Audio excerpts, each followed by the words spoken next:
and his staff. Well, the job that they've done is incredible. Nobody's ever seen anything like it. And once it did take place, I want to thank the leadership of Venezuela. We're getting along really well with them. The relationships have been very strong, very good. And they have informed me that they feel there's very good security, very strong security. We're working with the various people involved, including Chris and Doug and everybody on the oil. We have the major oil companies going to Venezuela now, scouting it out and picking their locations, and they'll be bringing back tremendous wealth for Venezuela and for the United States, and the oil companies will do fine too. Venezuela will actually make for themselves more money than they've ever made before, and that's a good thing. And the people of Venezuela were literally in the streets waving American flags. They were so happy. And the people in our country, like in the Doral section of Miami, which is considered Little Venezuela, they're thrilled. And I just spoke to the president of Venezuela, informed her that we're going to be opening up all commercial airspace over Venezuela. American citizens will be very shortly able to go to Venezuela, and they'll be safe there. They'll be safe. It's under very strong control. And the people of formerly of Venezuela, some want to go back and some want to go back to visit, and they're going to be able to do that. So I've instructed Sean Duffy and everybody else concerned, including the military, that if you would, by the end of today, I'd like you to have the airspace over Venezuela. Planes can go to Venezuela, opened up. Okay? Yes. Thank you very much.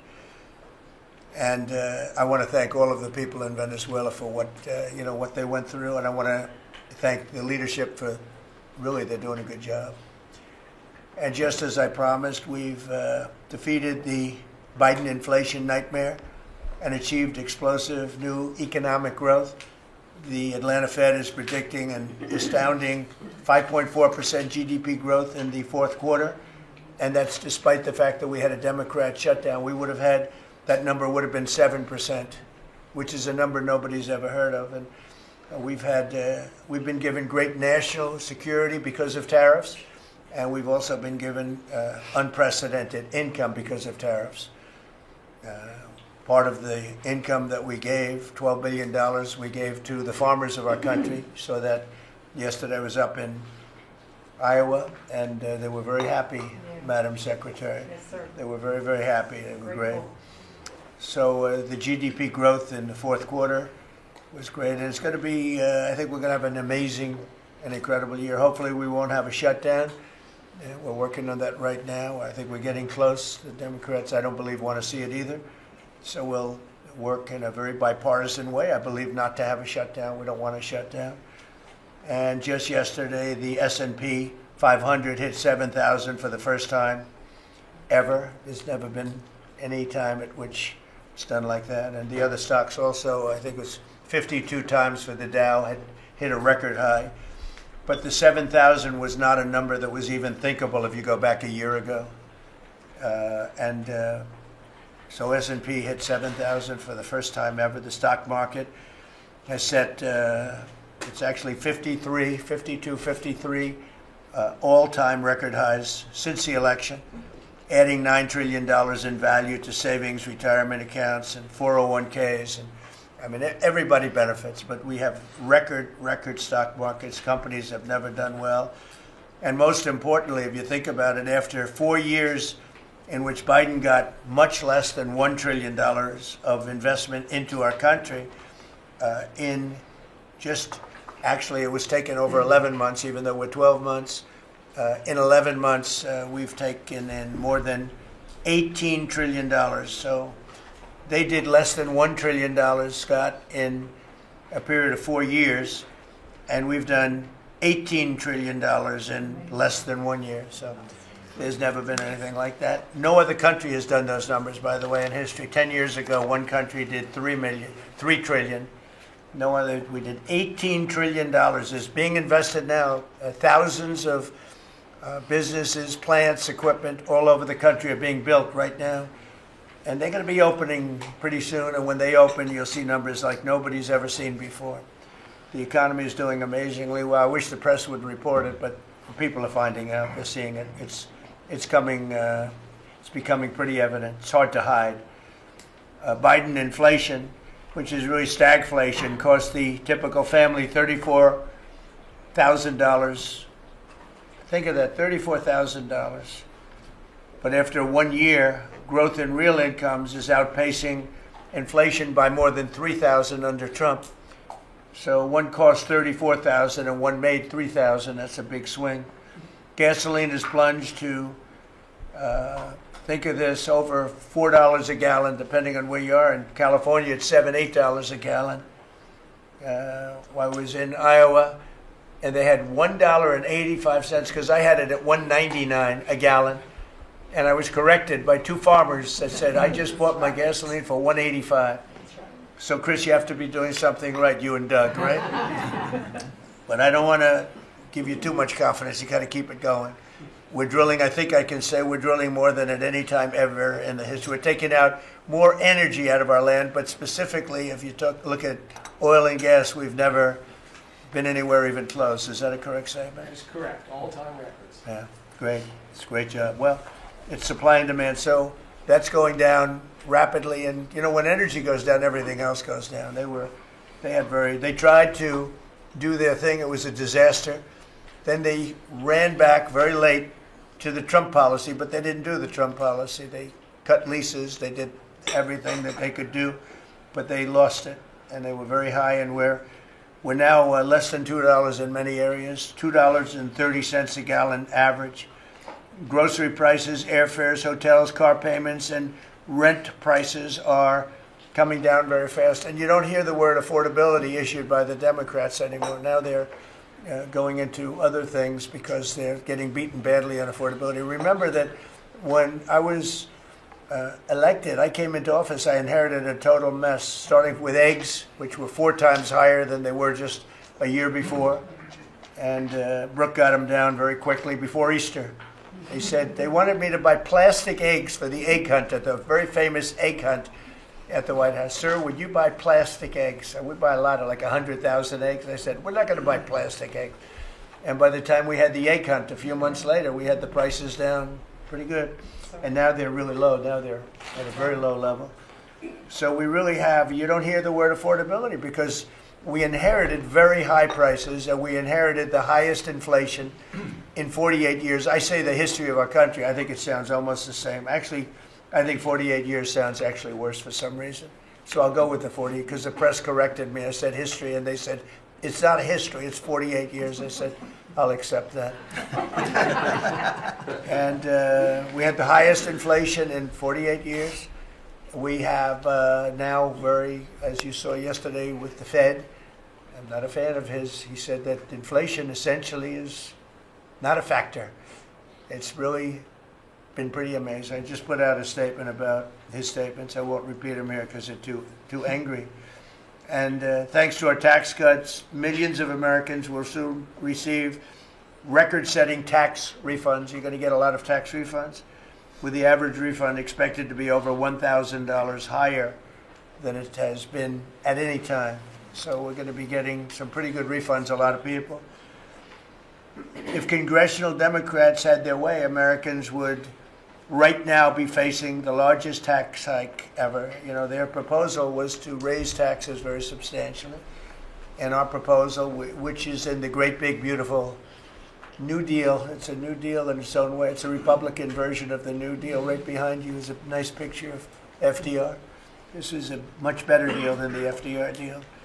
But we have the great, big, beautiful bill, and it's given tremendous tax cuts and a lot of other things. People are now finding out how good it is, and it's just kicked in as of January 1st, by the way. So we're really starting to see it. Even though it's a month, we're really starting to see it. The U.S. economy would be cratering if they had won this election. Our country would be in very bad shape. Would be maybe not much of a country anymore. I don't think it would be a country anymore. They were doing everything wrong, but they were going to give you the largest tax hike in history, and we're giving you the largest tax cut in history in the great, big, beautiful bill. In addition, I think it's very good. I think it's very important. You have no tax on overtime, no tax on tips, and no tax on Social Security. But you also have, you're getting an this is the first time this ever happened. If you buy a car, you go out and borrow money, you get an interest deduction. You take the interest rate, the interest that you're paying on the loan, you're able to deduct it for income tax purposes.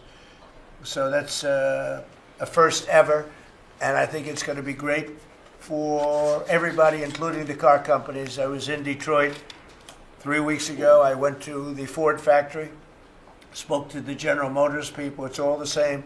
They're doing better than they've ever done. The factory I went to was like a World War I, earlier than World War I factory, opened up. One of the oldest buildings, but one of the biggest. And Ford was getting ready to close it a couple of years ago, and then they saw that I was doing well, and it looked like I would have a good chance of winning. And they kept it going, barely going.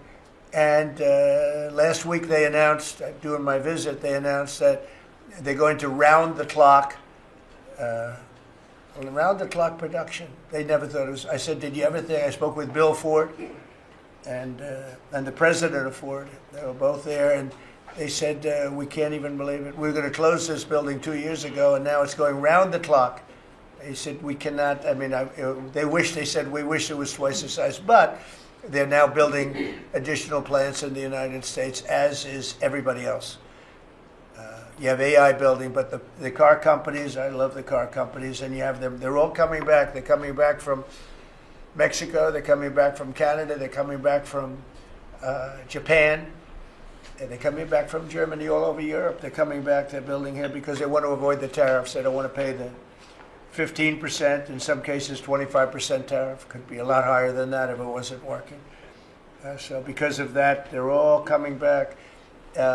One statistic yesterday that Scott told me is that for the first time ever, tell them about the steel in Japan, that we are now making more steel. Go ahead, please.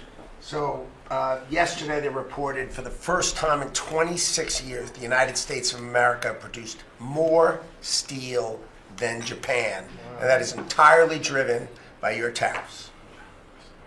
Amazing. Think of that.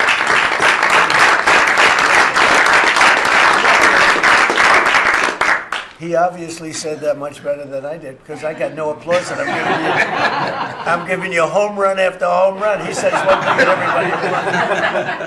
I should have saved that one for myself. No, but think of it. First time, and they read almost 30 years, but I guess it's 26, 27 years, that we are now producing more steel than Japan. Japan being a big steel producer. Japan and other countries really took our steel production away from us. Now, if you think of this, 3-4 years ago, the steel companies were all closing up. We worked a fantastic deal with U.S. Steel. We saved U.S. Steel.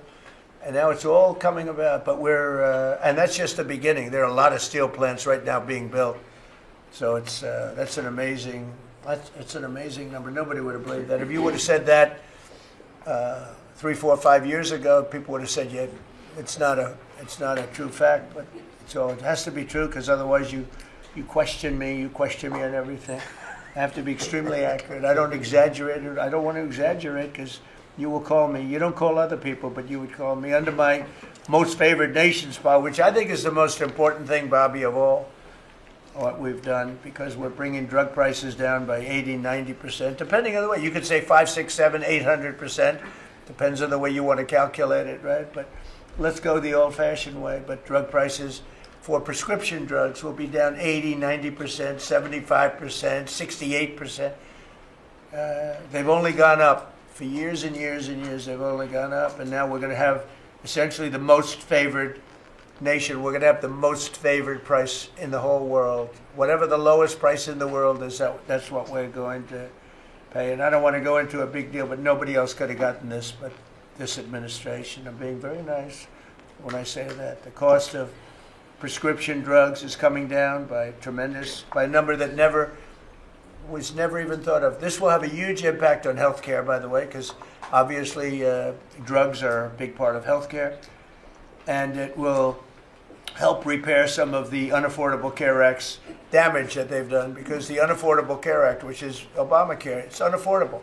It's not affordable, and it's a disaster. And hopefully we will be paying money directly to the people instead of giving the insurance companies the money. They'll go into a healthcare savings account or whatever it is. But think of it, we pay the money, billions and billions, really trillions of dollars going to insurance companies. We want that money to go to the people. They buy their own health care. And it's so popular. The problem we have is the Democrats are owned by the insurance companies. They're literally owned lock, stock, and barrel by the insurance companies, and they hate it. But the people love it, including all Democrats. So I think we'll perhaps be successful with it. But it was an idea I had. You know, I read the papers, and I'm reading one of the stories about the insurance companies, how much money they're making, where they received, you know, billions and billions of dollars for this stuff from the United States of America, and their stock has gone up by 1,400%. Think of it, 1,400. One went up 1,700%. Numbers went up. If you go up 1,000%, you're doing bad in that business, right? And it's all because of the money. Not all, but mostly because of the money the United States pays the insurance companies. They say, this is big stuff. And I asked somebody, why don't we just pay the people directly? And they said, that's a good idea. You know, it's funny, it's a very complicated business, but actually it's not so complicated. And I went to Bobby and I went to Dr. Oz. I said, can I talk to you guys about this? Is this the kind of money the insurance companies get? Yes. Why don't we pay the people directly? And the primary answer was that the Democrats will never go along with it. But the people go along with it because I put it out. It went viral. It went viral. Susie, it went all over the place. It became the biggest story. I just said it. And so I think we have a great situation if we can do it. But if you think most favored nation policy for drugs will bring your drug prices down at levels. So now if they're selling a pill for $10 in London and $130 in New York, the London price will go up to $20 and we'll go down to $20. So we'll go from 130 down to 20. And by the way, tariffs did it again because the drug company said, we'll do it begrudgingly, but they were okay. But we'll do it, but no nation's going to approve it because even if you raise the price by, like on a pill, $10 to $20, you're doubling the price of their prescription drugs. I said, no, they'll do it. And when I got them on the phone, I said, if you don't do it, we're going to charge you very substantial tariffs, more money than that's going to cost you. And they said, we'll do it. And before, I don't know that any other president even tried to do it. We can't find it. But if they did try, they wouldn't have gotten through the companies. They wouldn't have gotten through the company, and then they wouldn't have gotten through the country. I spoke with Macron. He was the first one. He was not at that time wearing sunglasses. And he said, no, Donald, I will not do this. I will not. I won't even consider. You're asking me to double the price. I said, you have no choice. You have to do it because you guys have been ripping us off. In other words, the whole world, we've been subsidizing the whole world on drug costs. That's why they were $10 and we'd be at 130. As an example, there were many examples. I could give you examples even worse. He said, no, I will not do that. And I said, yes, you will. 100% you'll do it. He said, no, I won't do that, Donald. You're asking me to double the cost of our prescription. We will not do that. I said, look, you've been ripping us off now for decades. We're not going to do it anymore. You can do it under Biden and Obama and other people. You're not going to do it under us. We won't do it. I said, well, if you don't do it, I'm going to charge you a 25% tariff on all of your wine, champagne, and everything else you sell into the United States. He said, like I said, I will do it. And that was the end of the conversation, right? That was the end of the conversation. So now we have favored nations that everybody said would be impossible to get. And I then had the same conversation with 15 other countries. Every one of them agreed. After a short conference, they all said no. And then within a matter of seconds, they said, we would be very happy to do that. Thank you for asking in such a nice way. And it's a great achievement. I think it's going to be one of the best achievements we've had in this country in a long time. So we're going to be knocking drug prices down at levels never seen before. I want to thank the drug companies because once they agreed, they really did. They felt it was very unfair. One of them told me it's actually a relief to agree because this has been just a rough thing for me, to justify. Because they couldn't justify it.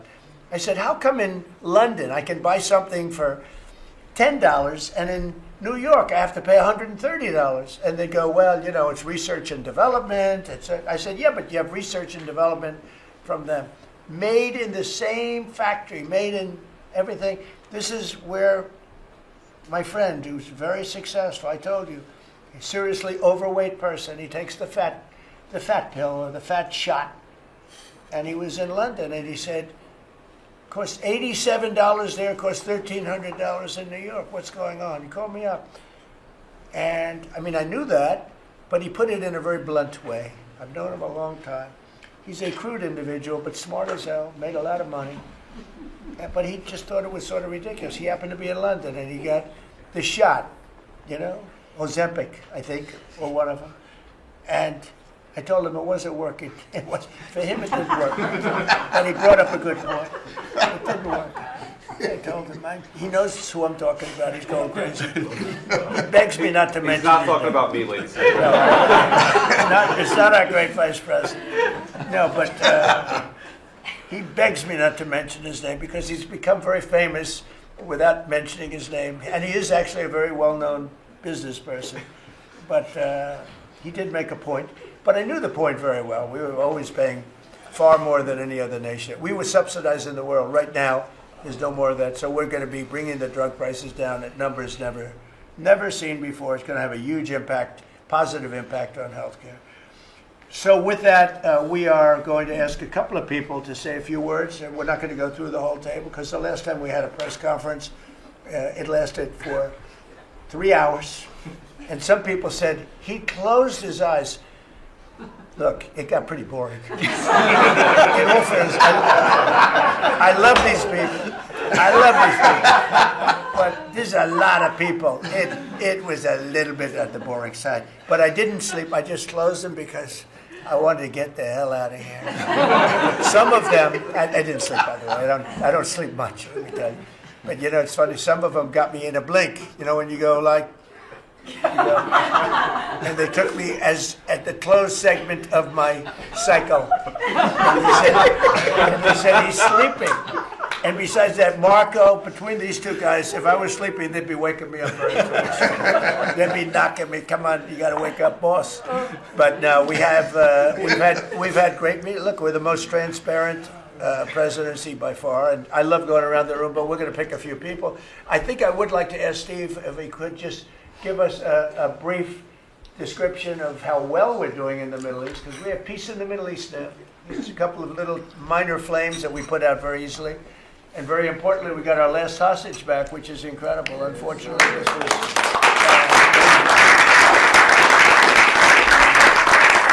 something that nobody said could be done. And I will tell you, Hamas was a big factor in getting all of the hostages back. We were not happy with them, and they had to bring them back. And they found the dead hostages, the bodies of hostages. And those parents wanted their sons back. I think in all cases, sons. But they wanted their sons and their family. They wanted their sons back as much as the people that had living hostages that we got them back to. So we got the 20, but remember, we got hundreds back previous to that. But I always said getting those last 20 back is going to be very tough. And we got them back, and we got all of the bodies back also, which to those parents was just as important as getting back the son that was living. Steve, could you give us a little description, please? Well, your policy of peace through strength, that's what delivered them home. Without that pressure, it never happens. We are in the second phase now. We've stood up for the first time, Mr. President, on your behalf, a technocratic, all Arab government. We've got the terrorists out of there, and they're going to demilitarize. They will, because they have no choice. So we expect that. Pardon me? And now we want to get Hamas no guns, right? Right, they're going to give it up. They're going to give up the AK-47s. There's a good chance they're going to get that. A lot of people said they'll never disarm. Looks like they're going to disarm. And they did help us with those bodies, getting them back. Look, and that family is so grateful to you. They called, I spoke to them, Jared spoke to them. You know, it's an amazing story. He broke his shoulder, but he went out there because he didn't want his friends to fight alone. He would be alive today, but for that. He had no reason to go out with a broken shoulder, and he went out and fought them courageously And died. and died. That's right. It's a great story, and the parents are great. They were the only ones who didn't, they came back pretty rapidly, actually, considering we had get some back initially with the initial group. After that, we had to get a lot. That's a tough job. That's a nasty job, too.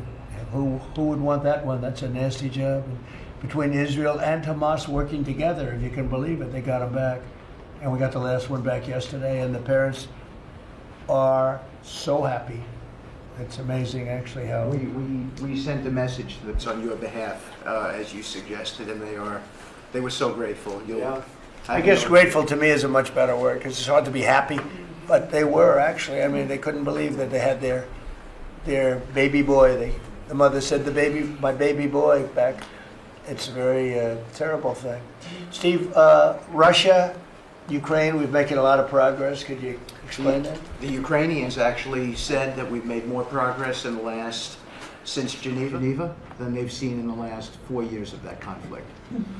So we had 5 Russian generals last Sunday in Abu Dhabi with Jared and Dan Driscoll, and we think we made a lot of progress. The talks will continue in about a week, but lots of good things happening between the counterparties discussing the land deal. They're talking together. We have a security protocol agreement that's largely finished, a prosperity agreement that's largely finished, and I think the people of Ukraine are now hopeful and expectant that we're going to deliver a peace deal sometime soon. And because of the cold, extreme cold, they have the same that we do. I personally asked President Putin not to fire on Kiev and the cities and towns for a week during this. It's extraordinary. It's not cold. It's extraordinary cold, record-setting cold. Over there too, they're having the same. It's a big pile of bad weather, the worst. But it was really. They said they've never experienced cold like that. And I personally asked President Putin not to fire into Kiev and the various towns for a week. And he agreed to do that. And I have to tell you, it was very nice. A lot of people said, don't waste the coal, you're not going to get that. And he did it, and we're very happy that they did it. That's correct. Because on top of everything else, that's not what they need, is missiles coming into their towns and cities. So I just thought I should say it. I thought it was a very good thing. And Ukraine was, almost they didn't believe it, but they were very happy about it, because they are struggling badly. I think it shows, Mr. President, how you provide an overarching sort of presence in these negotiations. The Ukrainians never thought it could happen. The Russians are doing things maybe that people wouldn't give them the credit for doing, and I think it always comes down to your indomitable spirit. Well, it was a good thing. If you think it's cold over here, they say in Ukraine you can add another 20% to it. It was very cold place anyway, but this was, they see numbers that were so, they'd never seen numbers like that, cold numbers like that. So it was, I thought I should mention it. Could I ask Scott Bessert, we have so many things happening, could I ask you to maybe say a few words, please? Yes, sir. So the one big beautiful bill that was passed on July 4th last year, we're starting to see the effects kick in. You mentioned the great economy. One of the things in the one big beautiful bill, Mr. President, it was an honor to host you, and as you said, the best rapper in the world, Nicki Minaj, at yesterday's Trump Accounts Summit. We've now had 1 million people sign up for Trump accounts just this week. We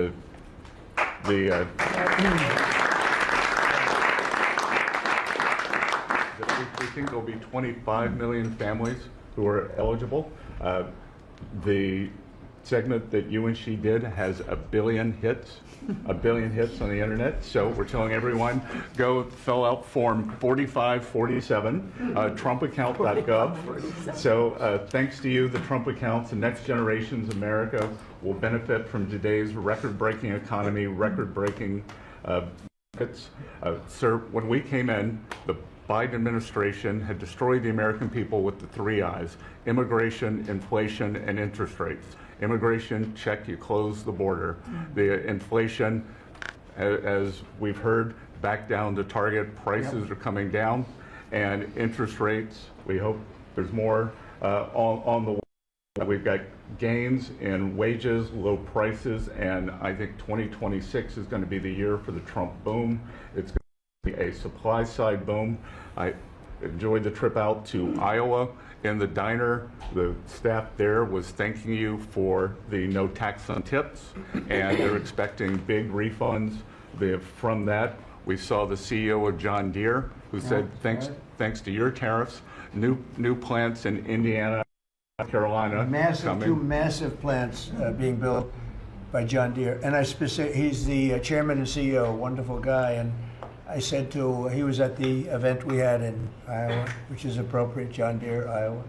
But I said to him, so what are you doing? He said, we just announced two massive plants.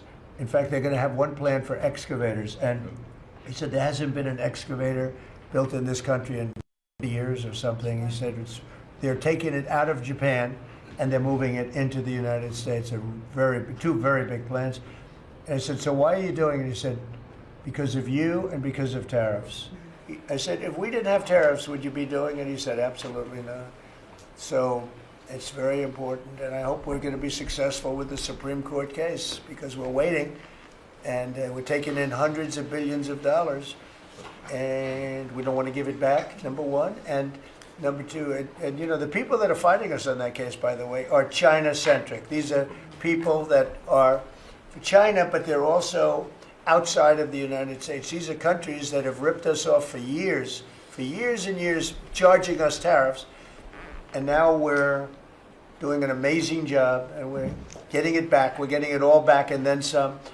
And they're the ones that are leading that lawsuit that we have in front of the United States Supreme Court. So it's a very important lawsuit for our country, and hopefully it's going to work out. We're waiting a long time, but hopefully it's going to work out. We've taken in hundreds of billions, even trillions of dollars, and certainly we've taken in trillions of dollars of, you know, a big part of that $18 trillion that's coming in is because of tariffs. They're coming in, they're building because they don't want to pay the tariff, and the tariffs are very, you know, steep. They could be much steeper. You probably saw I put out a truth today, and the tariffs could be much steeper. We've been actually very nice about it. But even being nice about it, we've taken in hundreds of billions of dollars. And honestly, they've given us tremendous national security. The power that we have because of that. They have given us tremendous strength and national security. Go ahead, Scott. Yes, sir. And the IEPA power you used on the tariffs, as you said, we're bringing in tens of trillions of investments. The tens of trillions of investments turns into factories construction, which turns into factory jobs, which turns into consumer spending. You've right-sized the government, so government employment is down, private sector is up. Growth was a stunning 4.7, 4.8% in the past 2 quarters, biggest back-to-back gains in a decade, and we are doing that with government finances improving. So that will bring down the borrowing costs. The calendar year budget for 2024, 7% deficit to GDP, highest when we weren't at war, not in a recession, all the way down to 5.4% and getting better. Biggest decline since 2014. Generational gains in productivity, soaring productivity. We're going to lift workers' pay, record high prices, record high profits, and stock prices are soaring. You got a manufacturing renaissance, and all the key inflation metrics are trending lower. Over the past 3 months, the consumer price index is just 2.1, and core prices are even lower at 1.6, and I think that could trend below 1, given energy, as you talked about, the pharmaceutical discounts, and rents. So we're expecting a great year in 2026, Mr. President. And we're going to be announcing next week, I think sometime, Scott and Howard and everybody, we're going to be announcing the head of the Fed, who that will be. And it'll be a person that will, I think, do a good job. We're paying far too much interest in the Fed. The Fed rate's too high, unacceptably high. We should have the lowest. And I think you read my statement today. I put out a statement before the meeting. But we should have the lowest interest rate anywhere in the world, because a lot of these countries are successful only because of us, because we allow them to have surpluses. And without surpluses. Some of the countries that you most respect financially, that you say, oh, this one, that one, this one, that one, they're successful because we allow them to have surpluses. And we could easily stop that with the powers that we have, but we don't. We took some of it, but we took really just a small portion of it compared to what we could take if we wanted to. We should have the lowest interest rate anywhere in the world. They should be 2 points and even 3 points lower. And if it was, each point is the equivalent of, I would say, $500 billion. So if you got 2 points low, you have $1 trillion in saving, and it's almost, if you call it just a paper expense. You can do it with a pencil. It's not cutting. It's not saying we have to get rid of jobs, or it's just like literally so easy to do. But we have a guy that doesn't want to do it because he's, I think he's politically biased. I really do. I believe he's politically biased because most smart people say it's not even a question. But despite that, we were able to bust through. It's like busting through a wall. We're able to bust through a wall, and we have the kind of numbers that Scott and Howard with the steel and other things talk about. What would you say, Howard, in terms of how we're doing, generally speaking? Great businessman, very successful guy. He's doing a really good job. What would you say? Well, no one, before you walked in the door, no one thought our economy could grow 2%. Fourth quarter, with the shutdown, 5.5%, and that means the first quarter, you could see the United States of America, with its $30 trillion economy, grow in the 6% range, and no one thought that was possible. That's how you get jobs, that's how you get money down, that's how you fix the deficit. You are fixing everything with your policies. You have changed America and created the golden age. Thank you. And with the help of the Fed, because we really, we want help, not hindrance. Why would the Fed hinder? But with the help of the Fed, with the right choice, if we make the right choice, a lot of times you make a choice, you think it's good, and it turns out to be not good. But with the help of the Fed, we could hit numbers that have never been hit before. We could hit 8, 9, 10. There's no reason why not. And, I talk about, if you go back 20 years, 25 years, I'm old enough to remember, when we had good news, when you announced good news, the stock market went up. You announced anything good, the stock market went up. You announced bad, the stock market went up. And that's the way it should be. But now it's, over the last 15 or so years, if you announce good news, that means they're going to raise interest rates because they want to kill it. So you can never really be that successful because you announce all record numbers, great, because they're afraid of inflation. But growth doesn't have to have any impact on inflation. It can make inflation go down in many cases. So, and you've seen that with us. I mean, we're growing at a much faster rate than anybody thought was possible. We have very controllable inflation. With Biden, we were getting killed, and we had the worst inflation in 48 years in history, in the history of our country. And that's with going down. So growth is a great thing. It doesn't mean inflation. And I want to go back to a system where when we announce good news, they say, that's great. We can lower interest rates instead of raise interest rates. And by the way, if inflation comes, we'll take care of it when it comes. But, they're trying to guess it, and they're trying to get it 10 years before in advance. And, we want to make this country greater than ever before, and I think we're doing that. But we want to make it that when we announce great news, everything goes up. If we announce bad news, that happens too.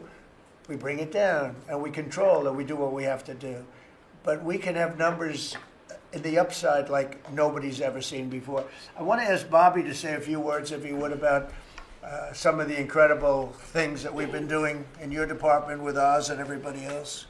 Mr. President, we're in the process of implementing your great healthcare bill, which is going to increase affordability, drive down costs, and increase the quality of healthcare for every American. You mentioned MFN, Most Favored Nation. We now have agreements with 16 of the 17 drug companies. And you asked us to do something. Clinton had promised to do this. Biden had promised to do this. Obama, Bush had all promised to do it. None of them succeeded. It was regarded as impossible, and you made it 10 times harder. As you said, not only do I want MFN, but I want them to all reassure their production to this country.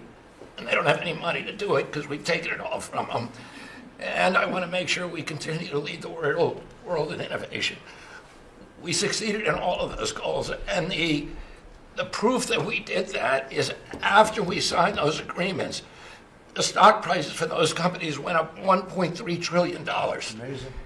And they are reshoring. Eli Lilly is building 6 new plants, including an API plant.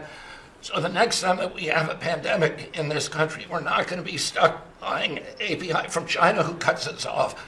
We're going to be able to make it right here. Novo Nordisk is building 4 new plants, and we are going to be releasing Trump RX so that every American can get the lowest prices in the developed world. In some cases, they're going to be lower than the lowest prices in the developed world. And that's going to be happening sometime probably in the next 10 days. So we're doing rural health care. We sent out $10 billion last week. The states have that money. They're going to be giving it to rural hospitals sometimes in the next 2 weeks. And we're going to revolutionize rural health care in this country. You are raising the influx of federal dollars to rural health care by 30% over the next 5 years. So 30% every year, more dollars, federal dollars, are going to be flowing to them. It's going to allow them to rebuild their decaying infrastructure, to retain providers, and also to revolutionize the use of AI and other technologies, which is going to dramatically lower the prices for rural Americans and raise the quality of their health care. Brooke and I released the dietary guidelines, which have been received incredible acclamation from both sides of the aisle. We are going to change the food culture in this country. Brooke gives away $405 million a day to buy food for Americans. And the WIC program, the Head Start program, SNAP, school lunches, the VA, and the military, they're now going to be getting real food for the first time. And Brooke came up with the ingenious idea of requiring every store in this country that accepts food stamps to double the amount of real food that they're selling. And this is going to drive changes in the market, and it's going to lower the cost of meats, of proteins, of whole grains, of fruits and vegetables, so that every American will have in their reach an affordable meal that actually is real food. 70% of American kids now are, 70% of the diet of American kids is now ultra-processed foods. That's why we're spending $5 trillion in treating chronic disease in this country every year. We are attacking fraud. We have Oz finding hundreds of billions of dollars of Medicaid, Medicare fraud in states like Minnesota and California, and we are clawing back that money. We also accomplished something that every American has promised, which is prior authorization. Now we have 80% of the insurance industry that has agreed to eliminate prior authorization in almost all of their procedures. So that this is going to dramatically change the experience of every American with the healthcare system. When you go to your doctor at your point of care, before you leave that office, you will know whether the insurance company is going to pay for the procedure or not. And that is going to, as I said, change the experience. We're also doing price transparency, which you asked during your first term. It never got implemented because the Biden administration never enforced it. We brought more enforcement actions against hospitals than in this 1 year, and the Biden administration brought in 4 years, and we're doing a crackdown so that every American, when you go to a restaurant, you look at the prices before you buy the meal. You ought to be able to do that when you go to a hospital, and by the time that we leave office, every American is going to have that guarantee. We're doing a lot of other stuff, but we were told to keep it short. So. And the autism that's moving along, really, is that We've commissioned now dozens of studies, maybe over 100, and we are going to get those done for you. Good. That's so important. Also, Eli Lilly, Merck, Pfizer, every drug company, they're spending trillions of dollars right now, as we speak, building plants in the United States because they want to be able to save a lot of money on tariffs. It'll be hundreds of percent, 100%, 200%, 300%. in 2 or 3 years from now. So I said, you better have your plant built, because in 2 years from now, before I leave office, it'll be a sad day, very sad day for me. But before I leave, every one of these plants better be built, because you're going to be paying 300% tariffs. And they're all building their little hearts out. I spoke with the head of Eli Lilly, who's a fantastic guy, a star, actually. He's a star, very smart. And he told me he's building 6 plants in the United States, big ones, in locations that I know very well, but all over the country. Merck is building, and Pfizer's building, and every one of them's building, and foreign companies are building. So it's an amazing thing that's happening, and you're doing a fantastic job. I read an article today where they think Bobby is going to be really great for the Republican Party in the midterms. So I have to be very careful that Bobby likes us. But we're letting you do your job, right? Thank you, Mr. President. Thank you. You're doing a great job. You and Oz and the whole group, they're doing a... I'll add this, and Marty McCary has done an incredible job at FDA. That's true. Last month, we approved more gene and cell therapies than any time in history. And we're making this a safe and productive and encouraging ecosystem for biotech so that China does not steal that industry from us. Fantastic. I'm going to ask Scott Turner to speak really quickly about housing, because in my opinion, I have very strong opinions on housing. That's what I did for a long time. I did good with it. But, you know, we got to get interest rates down even lower. They are now pretty low, but we got to get them lower. And I'm a big factor, to me, the biggest factor is interest rates for housing. Only in that, you know, you have a lot of people that have become wealthy in the last year because their house value has gone up. And, you know, when you get the housing, when you make it too easy and too cheap to buy houses, those values come down. I don't want those values to come down. We have millions of people that own houses, and for the first time in their life, they're wealthy, because the house is worth $500,000 or $600,000 or more or less, but more money than it's ever been worth before. I don't want to do anything to knock that down, and so I want to be very careful with this. You know, you make housing, I can turn on housing immediately, but you make it too easy and you're going to knock the value down of people that own houses. I want to, for those people, those millions of people that own houses, we're going to drive those values up, but we're also going to try making it easier for people to buy. The best thing that can happen for both groups of people is lower interest rates, and those interest rates are coming down, and with a proper, intelligent person at the Fed, that person will be able to work with us to get interest rates down. That covers all of the sins. It covers everything. Lower interest rates keeps the values up for the people that have housing and lets other people buy housing. And Scott, if you could just expand quickly on that. Yes, sir. You did allude to when we first came in, sir. You know, our fiscal house in America was a mess, but because of your economic policies, the economy is thriving. And I do have some good news to share. As you said, you know, good news. I hope this will make the interest rates continue to go down. But because of your policies, sir, home sales in December, they rose sharply to their strongest pace in 3 years. A lot of people, when we first came in particular young people, were concerned and asking the question whether they would ever be able to afford to buy a house in America, which is the American dream. The 30-year fixed mortgage rate dipped to a multi-year lows, driving monthly payments down for the 2 years at the lowest levels. So more people can get a mortgage now, more families can be able to afford to get a home and achieve the American dream. At HUD last year, we helped and supported over 1 million people through FHA and Ginnie Mae to be able to buy a home. 500,000 of those were first-time home buyers, and hundreds of thousands of our veterans we supported. And so that's good news that millions of people in our country are now beginning to buy homes. We also, sir, saw that you are and will work with you making bold action to ban institutional investors from buying single-family homes. Those homes are for the American people. So, sir, thank you for your leadership on that. Also working with Director Pulte over at FHFA to buy $200 billion worth of mortgage-backed securities, driving down even more the cost to get a home. And so we're grateful for those actions. Also, the One Big Beautiful Bill has been tremendous, making the low-income tax credit increase, working with Secretary Besant at Treasury to produce more projects and more homes in America. And the One Big Beautiful Bill also made our beloved opportunity zones permanent. And the media doesn't talk about opportunity zones very much, but I'll do it today because I know that they have been transformative in our country.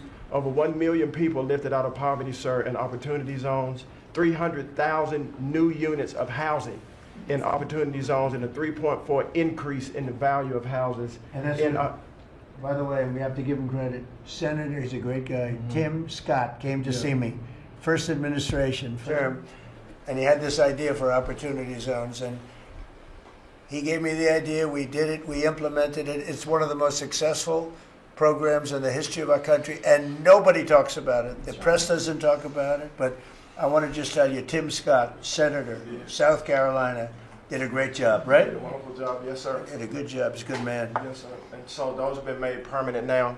Will help millions of Americans to be able to afford to buy homes. Also, the One Big Beautiful Bill has been allowing HUD to make sure, working with Department of Homeland Security, that every person that lives in HUD-funded housing is an American citizen. A blind eye has been turned prior to us being here to people living in HUD-funded housing, but no more. We're going to take account and transparency to make sure. And so there's a lot of crime that goes on in public housing, but we're coming after the criminals and making sure that everybody in there is an American citizen. So thank you for your support.